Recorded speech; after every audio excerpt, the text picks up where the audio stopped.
نحمده ونستعينه ونستغفره ونؤمن به ونعوذ بالله من شرور أنفسنا ومن سيئات أعمالنا من يهده الله فلا مضل له ومن يضلل فلا هادي له وأشهد أن لا إله إلا الله وأشهد أن محمدا عبده ورسوله أما بعد فأعوذ بالله من الشيطان الرجيم بسم الله الرحمن الرحيم يا أيها الناس اعبدوا ربكم الذي خلقكم والذين من قبلكم لعلكم تتقون الذي جعل لكم الأرض فراشا والسماء بناء وأنزل من السماء ماء فأخرج به من الثمرات رزقا لكم فلا تجعلوا لله أندادا وأنتم تعلمون وإن كنتم في ريب مما نزلنا على عبدنا فأتوا بسورة من مثله وادعوا شهداءكم من دون الله إن كنتم صادقين صدق اللہ العظیم۔ تمام تر تعریفیں اس رب العالمین کے لیے جس کے قبضے کے اندر ہم سب کی جان ہے، جس نے زمین اور آسمان کو اپنے آرڈر سے بنایا، جو پوری کائنات کو پیدا کرنے کے بعد اس کی تمام تر ضروریات کو پورا کرتا ہے۔ اور سلام ہو تمام تر انبیاء علیہ الصلوۃ والسلام پر، اور بالخصوص محمد رسول اللہ صلی اللہ علیہ وآلہ وسلم پر، جس پر یہ قرآن کریم 23 سال کے اندر تکمیل ہوا۔ گویا کہ نبی صلی اللہ علیہ وآلہ وسلم کی 23 سالہ نبوت کی زندگی کا نچوڑ اللہ کا قرآن ہے۔ اگر ہم نبی صلی اللہ علیہ وآلہ وسلم کا اسوہ حسنہ کو دیکھنا چاہتے ہیں، ان کا طریقہ تبلیغ دیکھنا چاہتے ہیں، ان کا عمل دیکھنا چاہتے ہیں، ان کا حسن اخلاق دیکھنا چاہتے ہیں، ان کے کاروبار کو دیکھنا چاہتے ہیں، تو ہم اللہ کے قرآن پر تدبر کریں۔ اور اس کتاب کا مقصد ہی اللہ تعالیٰ نے سورہ سعد کے اندر بتا دیا کہ کتاب انزلناہ الیک مبارکا، کہ اے نبی صلی اللہ علیہ وسلم ہم نے آپ پر یہ برکت والی کتاب نازل کی، لیجدبروا آیاتہ، تاکہ لوگ اس کی آیات پر غور و فکر کریں، وَلَيَتَذَكَّرَ أُولُو الْأَلْبَابِ، اور عقل والے اس سے نصیحت لیں۔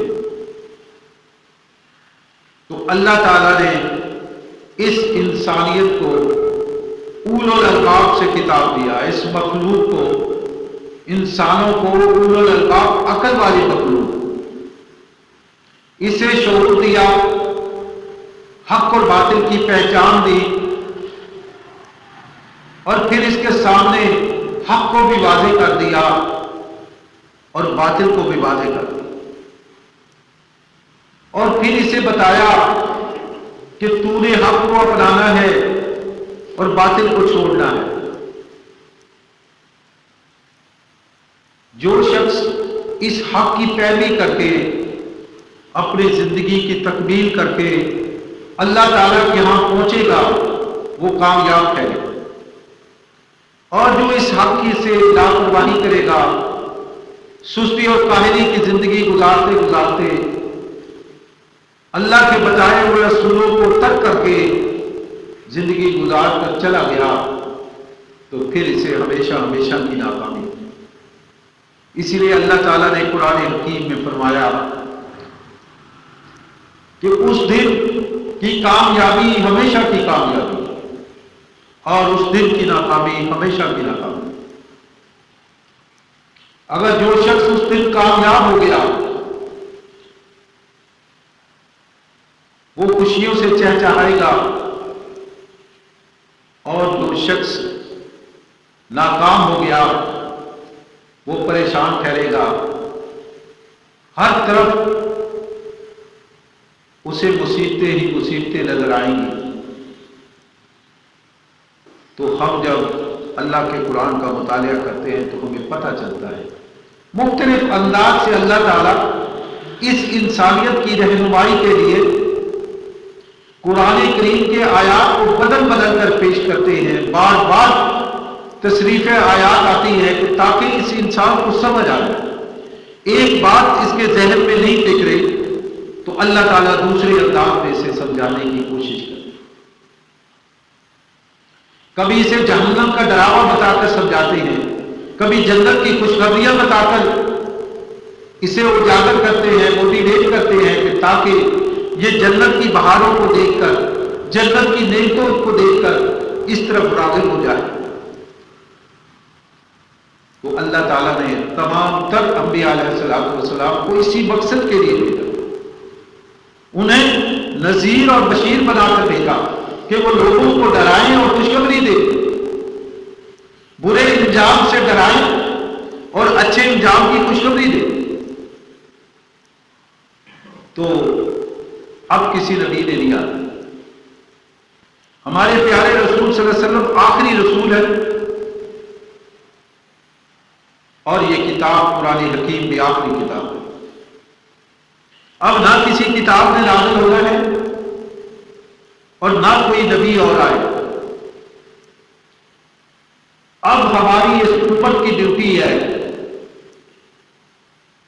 کہ یہ اس قرآن پر توجہ کرے جس مقصد کے لیے اسے بتایا گیا کہ کتاب انزلناہ الیک مبارکا، کہ اے نبی صلی اللہ علیہ وسلم ہم نے برکت والی یہ کتاب تمہاری طرف نازل کی ہے، یہ دبر آیات ہی تاکہ لوگ اس کی آیات پر غور و فکر کریں، ولا یتذکر اولو الالباب، اور عقل والے سے نصیحت لیں۔ تو ہمیں اس فرمان کو مد نظر رکھتے ہوئے، قرآن پر تدبر کرتے ہوئے، غور و فکر کرتے ہوئے اپنی اصلاح کرنی ہے۔ میرے بھائی اب وقت ہے، یہ زندگی برف کی طرح پگھل رہی ہے، نہیں معلوم کہ کب ہمیں موت آواز دے دے۔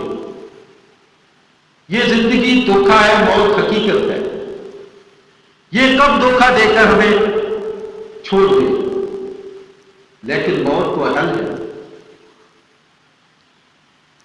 تو اللہ تعالیٰ جو میں نے خطبے کے اندر آیات پڑھی سورہ بقرہ کی، اس پر ذرا غور و فکر کرتے ہیں کہ اللہ کس انداز سے اس انسانیت کو سمجھا رہے۔ تو مالک کائنات کہہ رہے ہیں یا ایھا الناس، اے لوگوں، اعبدوا ربکم، عبادت کرو اپنے رب کی، اپنے پالنہار کی، جس نے تمہیں پیدا کیا ہے، جس نے تمہیں ماں کے پیٹ کے اندر قرار دیا ہے، باہر آنے کا راستہ آسان کیا ہے، اس رب کی عبادت کرو۔ الذی خلقکم، جس نے تمہیں پیدا کیا، یعنی پہلا تو بتایا کہ خالق میں تمہارا میں ہوں، کہ آپ کو پیدا کرنے والا بھی میں ہوں، آپ کو روزی دینے والا بھی میں ہوں، آپ کی سانسیں میرے حکم سے چل رہی ہیں، آپ آکسیجن میرے حکم سے انہیل کر رہے ہیں۔ والذین من قبلکم، اور ان لوگوں کو بھی میں نے پیدا کیا ہے جو پہلے گزر چکے، لعلکم تتقون، تاکہ تم پرہیزگار بن جاؤ، ڈرنے والے بن جاؤ، اللہ کے عذاب سے بچنے والے بن جاؤ۔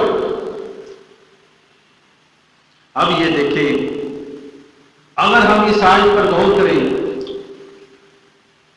تو اللہ تعالیٰ اس انسانیت کو بڑی گہری بات کر رہی ہے کہ ذرا غور کر کہ تیرا خالق کون ہے، اور جن کو تو اللہ کو چھوڑ کر جن کو تو پوج رہا ہے، جن کے نام کی نظر و نیاز دے رہا ہے، جن کے آستانوں پر جا کر تو جھکتا ہے، جن کے آگے فریاد رسی کرتا ہے، جن کو تو بگڑی بنانے والا کہتا ہے، بتا ان کا خالق کون ہے؟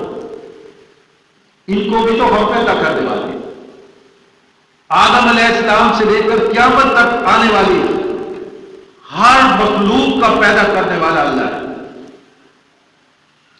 تو پھر جب خالق اللہ ہے تو عبادت کا حقدار بھی تو اللہ ہے، اس کے علاوہ تو پھر کسی کو نہیں پکارا جا سکتا، اس کے علاوہ تو پھر کسی کو صدا نہیں لگائی جا سکتی،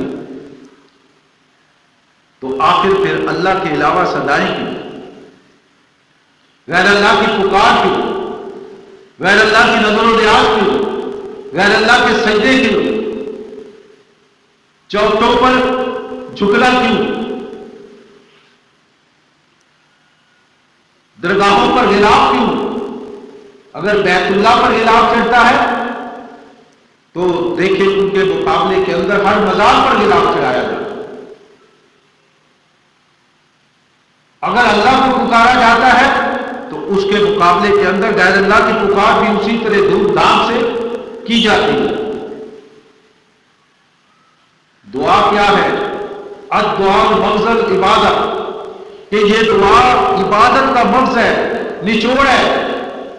جب دعا عبادت ہے تو عبادت اللہ کی ہوگی، پکار اللہ کی ہوگی، صدا اللہ کی لگائی جائے گی، کیونکہ اللہ نے فرما دیا قرآن حکیم میں، یا ایھا الناس، اے لوگو، انتم الفقراء الی اللہ، کہ تم سب کے سب اللہ کے در کے فقیر ہو، اللہ سے مانگنے والے ہو۔ نبی بھی اللہ کے در کا فقیر، صدیق بھی اللہ کے در کا فقیر، ولی بھی اللہ کے در کا فقیر۔ جب وہ اللہ کے در سے مانگتے ہیں، ہمارے پیارے رسول صلی اللہ علیہ وسلم نے ہمیں ہاتھ باندھ کر نماز کے اندر کیا سکھایا؟ ایاک نعبد و ایاک نستعین، اے اللہ میں تیری عبادت کرتا ہوں، تیرے آگے جھکتا ہوں، تجھے صدا لگاتا ہوں، تجھے بگڑی بنانے والا سمجھتا ہوں، اور جب مجھے کوئی حاجت ہوتی ہے، کوئی ضرورت ہوتی ہے تو تجھے پکارتا ہوں۔ سجدہ بھی تیرے آگے، پکار بھی تیرے آگے، اور مانگتا بھی تجھ سے ہوں۔ جب ہمارے پیارے رسول صلی اللہ علیہ وسلم اللہ سے مانگ رہے ہیں، پیارے رسول صلی اللہ علیہ وسلم کا فرمان ہے کہ اگر تمہیں ایک تسبیح کی بھی ضرورت ہو، جوتی کا تسبیح بھی ٹوٹ جائے تو اللہ سے مانگو، وہ تمہیں دینے والا ہے۔ تو یہاں مالک نے بتایا الذی جعل لکم الارض فراشا، اب اللہ تعالیٰ ہمیں عقلی دلائل دے رہے ہیں تاکہ ہماری عقل میں بات اللہ کی وحدانیت بیٹھ جائے، اللہ کا تعارف آ جائے کہ وہ ذات ہے جس نے تمہارے لیے اس زمین کو بچھونا بنا دیا۔ آج زمین پانی کے اوپر ٹھہری ہوئی ہے، 3 حصے پانی ہے، 1 حصہ خشکی ہے، لیکن زمین ہلتی نہیں۔ کبھی ہم نے دیکھا ہے کہ اٹھے اور ملتان کراچی پہنچا ہوا ہو، یا کراچی جو ہے اسلام آباد چلا گیا ہو، نیچے تو پانی پانی ہے، پانی پر تو کوئی چیز رکھ دے تو بہہ کر کہیں کی کہیں چلی جاتی ہے۔ آپ دریا میں کوئی چیز ڈال کر دیکھیں کہاں چلی جائے گی، بھاری ہوگی تو نیچے بیٹھ جائے گی، ہلکی ہوگی تو بہتی بہتی کہیں کی کہیں چلی جائے گی، لیکن یہ زمین ٹھہری ہوئی ہے۔ اس کو قرار دینے والا کون ہے؟ وہ میرا رب ہے، جس نے اس کے اندر پہاڑ کاٹ دیے تاکہ یہ ہل نہ سکے۔ پہاڑوں کو زمین میں کاٹنے والی کون سی ذات ہے؟ وہ اللہ کی ذات ہے۔ وَالسَّمَاءَ بِنَاءً، اور آسمان کو چھت بنا دیا۔ آج دیکھیں اللہ تعالیٰ نے ارادہ کیا اور کن کہتے ہیں تو مالک فیکون ہو جاتا ہے۔ انہیں کوئی پلان بنانے کی ضرورت نہیں ہے، کوئی مٹیریل اکٹھا کرنے کی ضرورت نہیں ہے، چاہے اس چیز کا مٹیریل ہو یا نہ ہو۔ مٹیریل بنانے والا بھی اللہ، اس کو آرڈر دینے والا بھی اللہ۔ اللہ جب کسی چیز کا ارادہ کر لیتے ہیں تو کن کہتے ہیں تو فیکون وہ بس اتنی دیر لگتی ہے۔ اللہ نے آرڈر دیا آسمانوں کو، وہ 7 آسمان تہ بتہ ہوا کے اندر اس طرح کھڑے ہو گئے جیسے غبارہ ہوا کے اندر ہوتا ہے، کوئی سکون نہیں، کوئی ہے۔ آج اتنی ریسرچ ہو چکی ہے، چلو کوئی پاکستان میں نہ ہو، کوئی امریکہ میں ہو، کوئی رشیا میں ہو، کوئی چائنا میں ہو، جاپان میں ہو، بغیر سکونوں کے اللہ نے آسمان کو ٹھہرا دیا۔ اتنی بڑی بڑی گلیکسیز، آج اس انسان سے چھت نہیں ہو سکتی۔ چھت کو بنانے کے لیے بھی اگر لمبی چھت ہو تو کتنی اس کی ڈیزائننگ کرانی پڑتی ہے۔ بھئی اتنا موٹا سریا ڈالیں گے، اتنی بڑی بیمیں ڈالیں گے یا نیچے پلر ڈالیں گے، تب جا کر یہ چھت پھیلے گی۔ دیواریں بھی ہیں، لیکن اس کے باوجود بھی دیکھیں اس بلڈنگ کی چھت کو ٹکانے کے لیے کتنی بڑی بیمیں بنانی پڑی ہیں۔ لیکن اللہ تعالیٰ نے ارادہ کیا اور آرڈر کیا، وہ بن گئی۔ ارادہ کیا، پہاڑ زمین کے اندر گاڑے گئے، لیکن جب اللہ ارادہ کریں گے تو یہ پہاڑ بھی روئی کی طرح اڑ رہے ہوں گے۔ قیامت کے دن جب قیامت برپا ہوگی، یہ آسمان پھٹ جائے گا، یہ سمندر کے اندر آگ لگ جائے گی۔ اب پانی کو تو آگ لگنی بہت مشکل ہے، پانی تو آگ کو بجھاتا ہے، یہ کون آگ لگانے والا ہو؟ یہ پہاڑوں کو روئی کی تھلی ہوئی روئی کی طرح کون اڑانے والا ہوگا؟ وہ اللہ۔ یہی مالک سمجھا رہے ہیں کہ سوچو، فَأَخْرَجَ بِهِ مِنَ الثَّمَرَاتِ رِزْقًا لَكُمْ، اور پھر اللہ آسمان سے تمہارے لیے پانی کو نازل کرتا ہے، وَأَنزَلَ مِنَ السَّمَاءِ مَاءً، آسمان سے بارش برسا کر، پانی برسا کر زمین سے تمہارے لیے خزانے کو نکالتا ہے۔ تو اللہ تعالیٰ فرماتے ہیں کہ جب تم نے یہ چیزیں جان لی ہیں، آج کسی سے پوچھو، ان پڑھ سے ان پڑھ شخص سے بھی پوچھے نا کہ زمین کو بنانے والا کون ہے، وہ کہے گا اللہ۔ آسمان کو بنانے والا کون ہے؟ اللہ۔ بارش برسانے والا کون ہے؟ اللہ۔ بارش برسا کر اس زمین سے خزانے نکالنے والا کون ہے؟ اللہ۔ تو اب اللہ کہتے ہیں کہ جب تم یہ جان چکے ہو تو فَلَا تَجَعَلُوا لِلَّهِ أَندَادًا وَأَنْتُمْ تَعْلَمُونَ، اب تمہیں زیب نہیں دیتا کہ تم جانتے بوجھتے یہ چیزیں سمجھ کر، اس کا شعور پا کر، پھر بھی تم اللہ کے شریک بناتے، پھر بھی اللہ کو چھوڑ کر غیروں کو پکارتے ہو، پھر بھی کالی ہڈیاں پر یقین رکھتے ہو، پھر بھی گاڑی کے آگے جوتے لٹکاتے ہو، پھر بھی ہاتھوں میں چھڑے اور کڑے پہنتے ہو، پھر بھی غیر اللہ کی پکار لگاتے ہو کہ بری بری امام بری، میری کھوٹی قسمت کرو کھڑی۔ کبھی یہ کہتے ہو کہ بھر دے میری جھولی یا محمد صلی اللہ علیہ وسلم۔ محمد صلی اللہ علیہ وسلم نے تو اللہ کو پکارا اور ہم نے انہیں جھولیوں بھر دینے والا، وہ اللہ کے پیغمبر ہیں، محبوب ہیں، عظیم ترین پیغمبر ہیں، لیکن وہ مشکل کشا نہیں، وہ داتا نہیں، وہ دستگیر نہیں، وہ فریاد رس نہیں۔ فریاد رس ایک اللہ ہے، بگڑی بنانے والا ایک اللہ ہے، غوث اعظم ایک اللہ ہے۔ ہم نے شیخ عبد القادر جیلانی کو غوث اعظم بنا دیا۔ داتا ایک اللہ ہے، اس قوم نے علی حجویری کو داتا بنا دیا۔ یہ داتا نہیں ہے میرے بھائی، داتا میرا اللہ ہے۔ یہ مغالطے لگ گئے، یہ قوم کے اندر بدشگونی آ گئی کہ جا رہے ہیں، راستہ بلی کاٹ گئی، کام ہی نہیں ہوگا، یہ دن منحوس ہوگا۔ نہیں، کوئی منحوس دن نہیں ہے۔ نہیں جی، یہ بلڈنگ کے اوپر کالی ہنڈیاں رکھ دو، نظر لگ جائے گی۔ نظر تو مخلوق ہے، مخلوق تو کوئی اختیار نہیں کہ کوئی نفع نقصان پہنچا سکے۔ اللہ اعلان کرتا ہے قرآن حکیم کے اندر، ما اصاب من مصیبت الا باذن اللہ، کوئی تمہیں مصیبت آ نہیں سکتی جب تک اللہ نہ چاہے۔ یہ نظر کسی کو نفع نقصان نہیں پہنچا سکتی، نفع اور نقصان میرے اللہ کے اختیار میں۔ نبی خود کہتے ہیں مجھے اپنی جان کے لیے بھی نفع نقصان کا اختیار نہیں ہے، تو پھر کون اور نفع نقصان پہنچا دے گا؟ تو یہ چیزیں ہمیں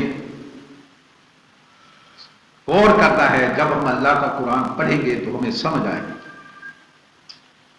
وَإِن كُنتُمْ فِي رَيْبٍ مِّمَّا نَزَّلْنَا عَلَىٰ عَبْدِنَا فَأْتُوا بِسُورَةٍ مِّن مِّثْلِهِ، تو اللہ تعالیٰ نے اس وقت کے لوگوں کو اور قیامت تک کے آنے والے لوگوں کو یہ چیلنج کیا۔ یہ آیت بڑی غور طلب ہے کہ وہ لوگ یہ تصور کرتے تھے، یہ خیال کرتے تھے کہ اللہ کے رسول الیاذ باللہ یہ کسی سے لکھوا لیتے ہیں، کچھ قصے پہلے لوگوں کی قصے اور کہانیاں لکھوا کر صبح شام اس کی تلاوت کرتے ہیں، ہمیں آ کر بتاتے ہیں۔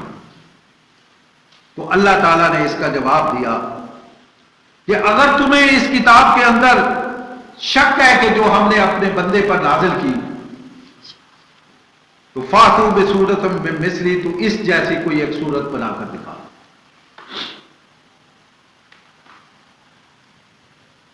چیلنج کیسا کہ چلو تم اکیلے نہیں بنا سکتے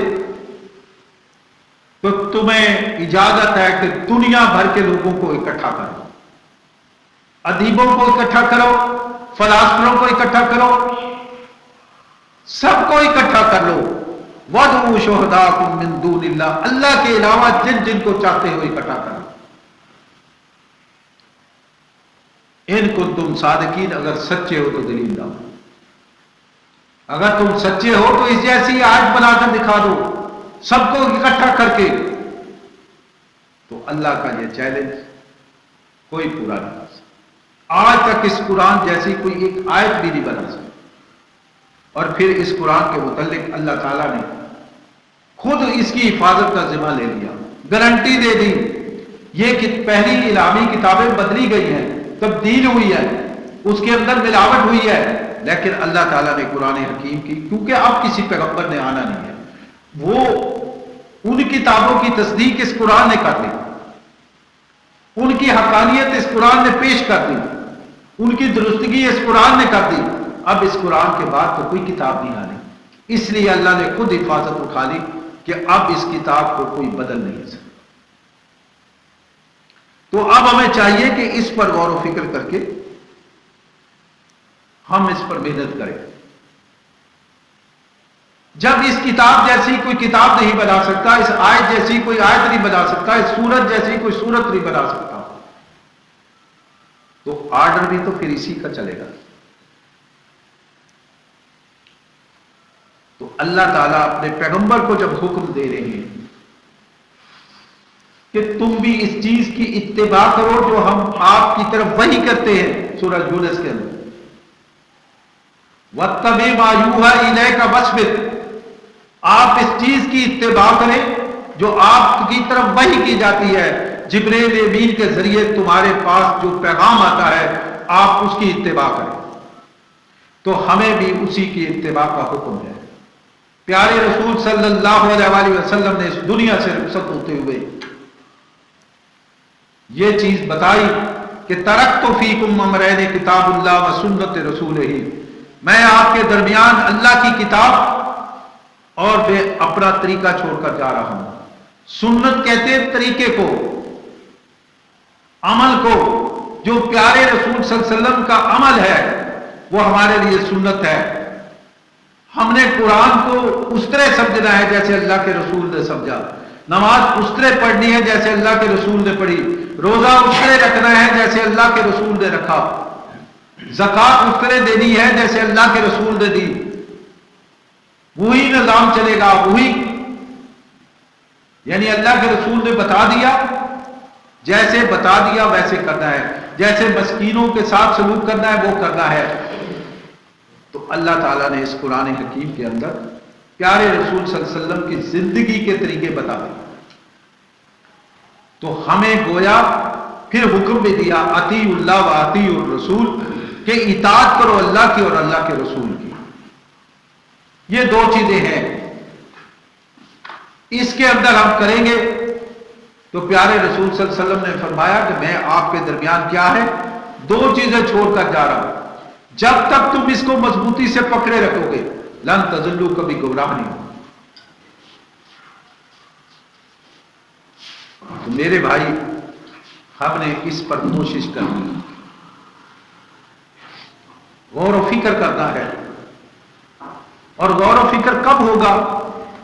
جب ہم اسے اپنی زبان کے اندر سمجھنے کی کوشش کریں گے، قرآن حکیم کو وقت دیں گے، اس کا مطالعہ کریں گے، اس سے اپنا زندگی کا منشور بنائیں گے۔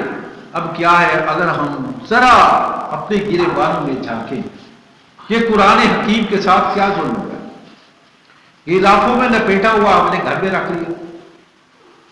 یا تو یہ ہے کہ جب بچی کو رخصت کرنے لگتے ہیں قرآن حکیم کو رکھ کر اس کے سر پر بچی کو قرآن کے سائے میں رخصت کیا جاتا ہے. میرے بھائی یہ قرآن کا سایہ یہ نہیں ہے. قرآن کا سایہ تو یہ ہوتا کہ میں اپنی بچی کو قرآن کی تعلیم دیتا, اسے قرآن کے اصول بتاتا, قرآن کے مطابق زندگی گزارنے کا طریقہ بتاتا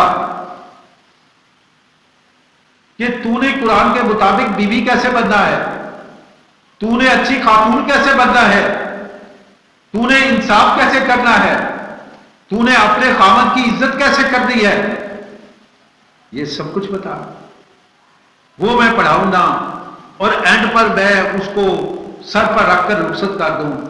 یا یہ ہوتا ہے کہ جانور بیمار ہو جائیں تو دروازے کے اندر قرآن حکیم کو کپڑے میں باندھ کر لٹکا دیا جاتا ہے اور نیچے سے جانور گزارے جاتے ہیں تاکہ اس کی بیماریاں ٹل جائیں.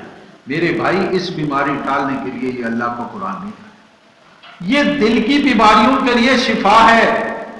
یہ ہماری شرک اور کفر کی بیماری کو نکالتا ہے. یہ غیبت کی بیماری کو نکالتا ہے. یہ ہمارے جب ہم اس کا مطالعہ کریں گے تو پھر ہمارے اندر سے جو بیماریاں ہیں وہ نکلتی جائیں گی, گناہ جھٹتے جائیں گے, نیکیاں آتی جائیں گی. لیکن جب تک ہم اس کا مطالعہ نہیں کریں گے, جب تک اس کو پر غور و فکر نہیں کریں گے, تو غور و فکر تب آئے گا کہ جب ہم اس کو اللہ چیلنج کرتا ہے.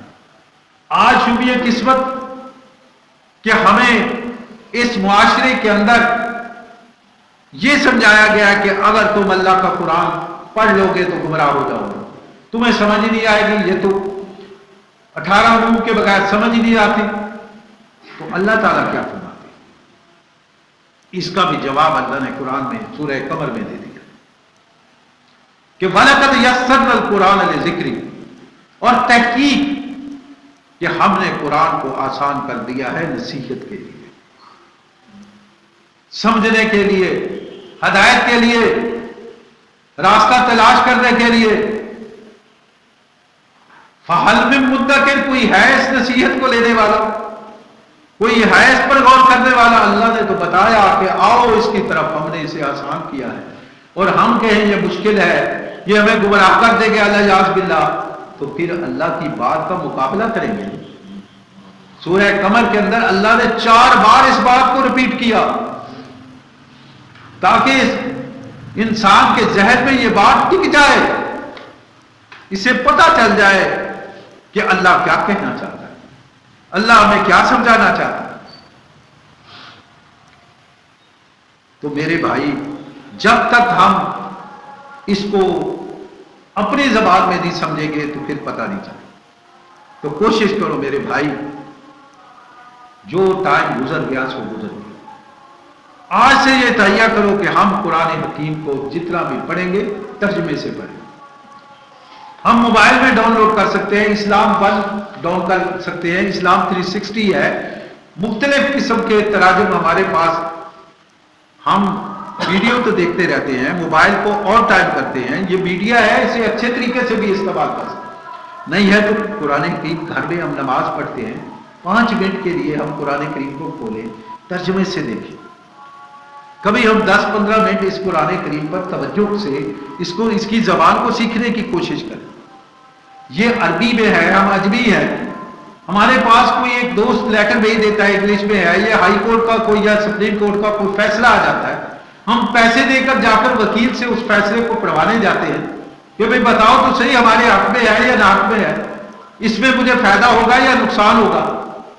تو اس کتاب کو ہم, جو ہمارے رب کریم کا میسج ہے, جو ہماری زندگی گزارنے کا منشور ہے, اس کو ہم کوشش بھی نہ کریں. تو میرے بھائی کوشش کریں گے تو پھر ہمیں بات سمجھ آئے, پھر راستہ ملے گا,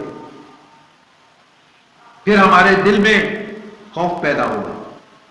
کیونکہ اللہ تعالیٰ سورہ انفال کے اندر فرماتے ہیں کہ انما المؤمنون الذین, تر حقیقت مومن تو وہ لوگ ہوتے ہیں وَإِذَا ذُكِرَ اللَّهُ، جب ان کے سامنے اللہ کا تذکرہ کیا جاتا ہے، اللہ کی بڑائی پیش کی جاتی ہے، اللہ کی کبریائی پیش کی جاتی ہے، تو وجلت قلوبہم، ان کے دل کانپ اٹھتے ہیں، یہ لرز جاتے ہیں، ڈر جاتے ہیں، خوف آنے لگتا ہے۔ یقین کیجئے بڑے کسی جج کے پاس جاؤ تو بندے پتہ کہ اپنے لباس کو دیکھ رہے ہوتے ہیں، اپنے موبائل کو سائلنٹ کر رہے ہوتے ہیں، بلکہ بند ہی کر دیتے ہیں، کہیں سائلنٹ لگانے میں غلطی نہ ہو جائے، کہیں ہمیں سزا نہ مل جائے، ہمارا موبائل چھینا نہ جائے، معمولی سی بات۔ اور مسجد میں آ کر ہمیں کبھی یاد ہی نہیں آتا کہ موبائل کو بند کرنا ہے۔ آپ کس کی عدالت کریں؟ رب کائنات جو ہمیں پیدا کرنے والا ہے۔ تو ہمیں جب اللہ کے حاضر ہوں، جب ہم نماز کو ترجمے سے دیکھیں گے، اس سے سیکھیں گے، تو ہمیں پتہ ہوگا کہ میں اللہ سے کیا بات کروں، میں اللہ سے کیا کلام کر رہا ہوں۔ پھر مجھے خوف آئے گا کہ کیا میں نے جو اللہ سے وعدہ کیا ہے، مصلی سے اٹھ کر سلام پھیر کر، میں نے اس کو باہر جا کر اپنی لائف میں پورا بھی کر رہا ہوں یا نہیں کر رہا؟ تو پھر پتہ چلے گا، پھر ہمیں سمجھ بھی آئے گی، پھر تقویٰ بھی آئے گی، پھر پرہیزگاری بھی آئے گی۔ تو میرے بھائی کوشش کریں، وما علینا الا البلاغ المبین۔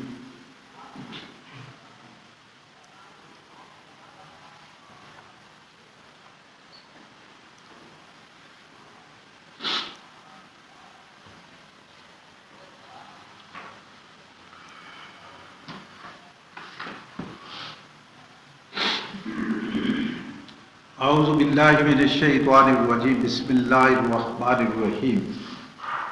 یا ایھا الناس کلوا مما فی الارض حلالا طیبا ولا تتبعوا خطوات الشیطان انہ لکم عدو مبین۔ انما یامرکم بالسوء والفحشاء وان تقولوا علی اللہ ما لا تعلمون۔ واذا قیل لهم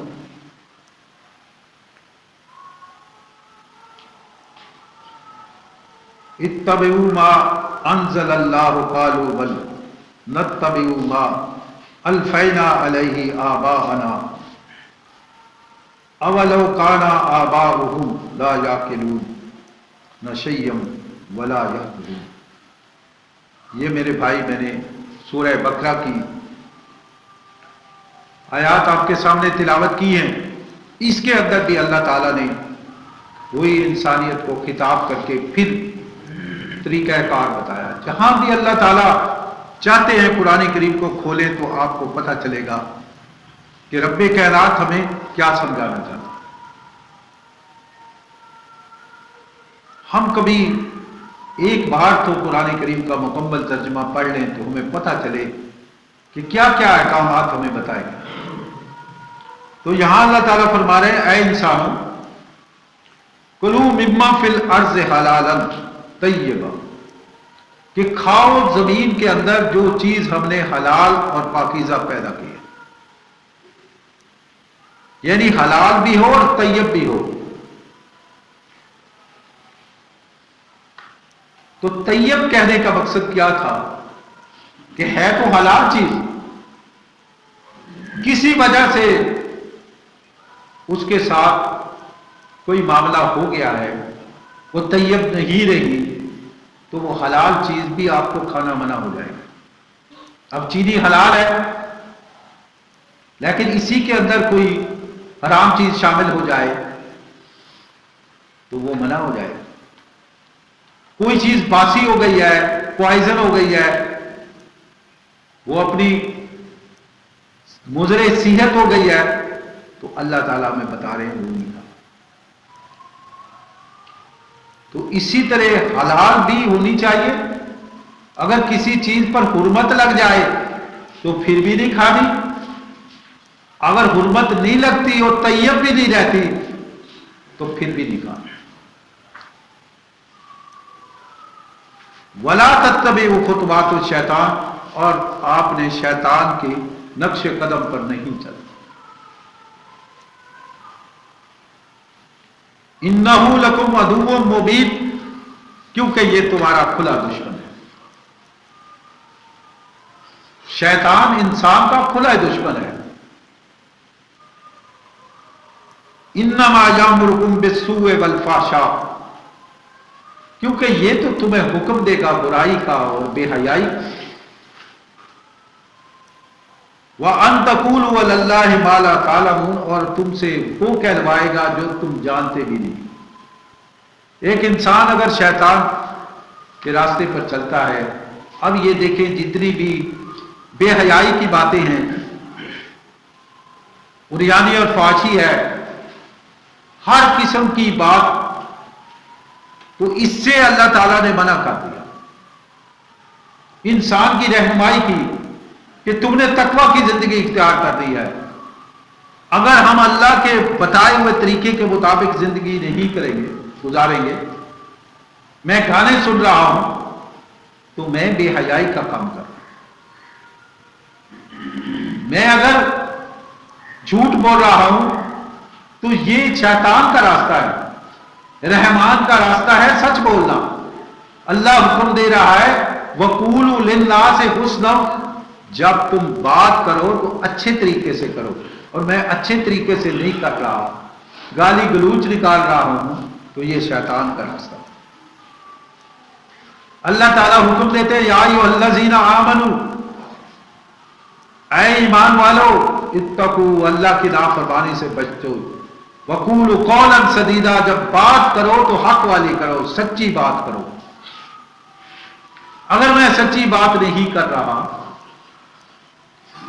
حق والی بات نہیں کر رہا، ملاوٹ والی بات کر رہا ہوں، تو اللہ کی اس آیت کی تو نافرمانی کر رہا ہوں۔ یہ مجھے تب پتا چلے گا کہ جب میں اس کا ترجمہ دیکھوں گا، وَقُولُوا قَوْلًا سَدِيدًا، تو جب میں حق والی بات کو اپنا لوں گا، سیدھی بات کر لوں گا، تو اللہ تعالیٰ پھر فائدہ بھی بتا رہے ہیں۔ وَيَغْفِرْ لَكُمْ ذُنُوبَكُمْ، اللہ فرماتے پھر تیرے گناہوں کو معاف کر دوں گا، تجھے تیرے گناہوں سے درگزر فرماؤں گا۔ وَيُدْخِلْكُمْ جَنَّاتٍ تَجْرِي مِن تَحْتِهَا الْأَنْهَارُ، اور پھر تجھے داخل کروں گا جنت کے اندر جس کے نیچے نہریں بہتی۔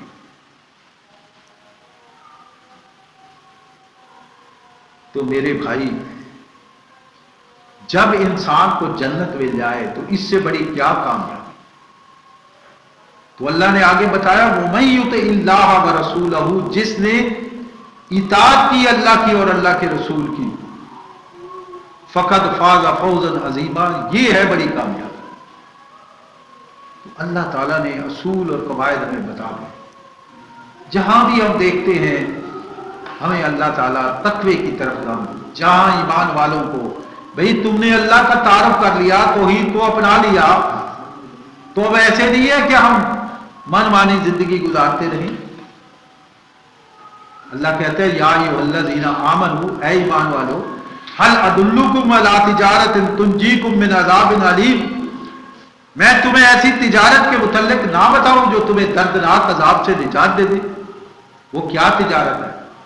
تؤمنون باللہ، کہ تم اللہ کی بات مانو، وَرَسُولِهِ، اور رسول کا طریقہ اختیار کرو، وَتُجَاهِدُونَ فِي سَبِيلِ اللَّهِ، اور اللہ کے راستے کے اندر جدوجہد کرو، بِأَمْوَالِكُمْ وَأَنفُسِكُمْ، اپنا مال بھی لگاؤ، اپنی جان بھی لگاؤ، ذَلِكُمْ خَيْرٌ لَكُمْ إِن كُنتُمْ تَعْلَمُونَ، اللہ تعالیٰ فرماتے ہیں اگر تم سمجھو تو یہ کام بہتر ہے۔ جب اللہ کے راستے کے اندر جدوجہد کرو گے، کوشش کرو گے، کاوش کرو گے، تو میرے بھائی اگر اللہ ہمیں حکم دیتا ہے سورہ توبہ کے اندر کہ جب تمہیں اللہ کے راستے کے اندر بلایا جاتا ہے، نکلنے کے لیے کہا جاتا ہے، تو کیا ہوتا ہے تمہیں کہ تم زمین کے ساتھ چمٹ جاتے ہو؟ اگر تم نے یہ کام نہ کیا تو اللہ تمہیں سخت ترین عذاب دے گا، اور تمہاری جگہ کسی اور قوم کو بدل دے گا۔ اگر تم نے یہ کام نہ کیا، آپ نے امر بالمعروف اور نہی عن المنکر کا کام نہ کیا، اس ڈیوٹی کو سر انجام نہ دیا، تو اللہ کا آپ کچھ بھی نہیں بگاڑ سکتے۔ اللہ تمہاری جگہ کسی اور کو لائے گا اور تمہیں سخت ترین عذاب دے گا، اور تم اللہ کا کچھ بگاڑ بھی نہیں سکتے۔ کوئی بگاڑ سکتا ہے؟ اللہ ہمیں انسان نہ بناتا ہم کچھ کہہ سکتے تھے؟ اللہ نے جو ایمان کی دولت دی آج چھین لے تو کیا کر سکتے ہیں؟ جو ہم لا الہ الا اللہ کے اقراری ہے، اس کی اللہ سمجھ نہ دے تو پھر کیا کر لیں؟ تو میرے بھائیوں، یہ ہم نے کوشش کرنی ہے، دل و جان سے اس راستے کے اندر ہم نے نکلنا ہے، اپنے بھائیوں کو کوشش کرنی ہے جیسے مجھے سمجھ آ گئی ہے ایسے میرے بھائی کو بھی سمجھ آ جائے، ایسے میرے بیٹے کو بھی سمجھ آ جائے۔ یہ کام ہم نے گھر سے شروع کرنا ہے کہ میں صبح اٹھوں اور قرآن حکیم کو بچوں کو تلاوت کر کے سناؤں۔ گھر سے یہ دعوت اٹھے گی۔ مجھ سے کل پوچھا جانا ہے کہ گھر میں جو آدمی ہے اس کا اختیار ہے، وہ اس کا اپنے بچوں پر جتنا ہمارا دائرہ ہے نا اتنا ہی دائرے کا اختیار دیا ہے اللہ نے، اس کے متعلق سوال ہوگا۔ مجھے اللہ نے جوانی دی، اللہ پوچھے گا جوانی کہاں خرچ کی۔ مجھے دولت دی، مجھے حساب دینا ہوگا کہ دولت میں نے کیسے خرچ کی۔ مجھے عقل دی، میں نے اس کو عقل کو کہاں کہاں لگایا۔ مجھے تعلیم دی اللہ نے، اس علم کو میں نے کہاں خرچ کیا۔